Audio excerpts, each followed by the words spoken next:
శ్రీ గురుభ్యో నమ శ్రీమాత్రే నమ అందరికీ నమస్కారం. పురాణాలలో అందరికీ తెలిసినటువంటి పేర్లు, చాలామందికి తెలియనటువంటి వాటి అర్థాలు.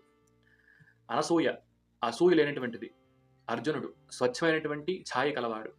అశ్వత్థామ గుర్రము వలె సామర్థ్యము బలము కలవాడు. ఇతను పుట్టగానే అశ్వం వలె పెద్ద ధ్వని రావడం వలన అశ్వత్థామ అయ్యాడు. ఆంజనేయ స్వామి అంజనకు పుట్టినటువంటి వాడు. ఇంద్రజిత్తు ఇంద్రుని జయించిన వాడు.